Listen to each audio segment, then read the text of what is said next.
Umholi we-EFF uthi ukubambezeleka kokukhishwa kwesinqumo odabeni lwepulazi likaMengameli Phalaphala kungokubukela phansi ezobulungiswa futhi kuyihlazo kumthethosisekelo wezwe.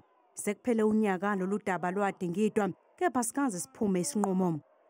What we are seeing today, for more than a year, the Constitutional Court, the highest court in the land, cannot produce a simple judgment on whether Parliament acted rationally or irrationally when they voted against the panel recommendations.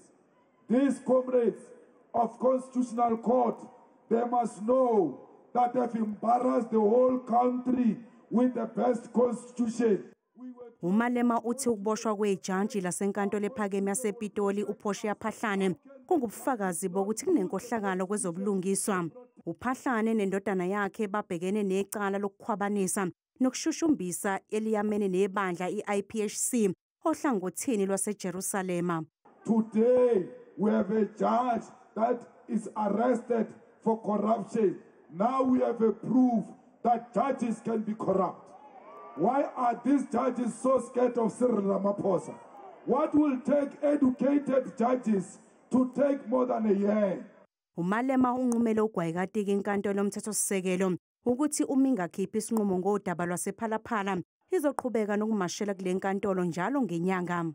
We need to tell the Chief Justice that for as long as Phalaphala is not released, every month we are going to come here to make a picket in demand of the release of the Phalaphala report.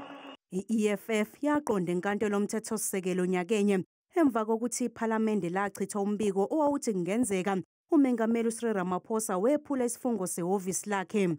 Lo mbiko waphakamisa ukukhathazeka ngendlela uMengameli asingatha ngayo ukwebiwa kwemali engamadola eplazini lakhe iPhalaphala eLimpopo ngonyaka u-2020.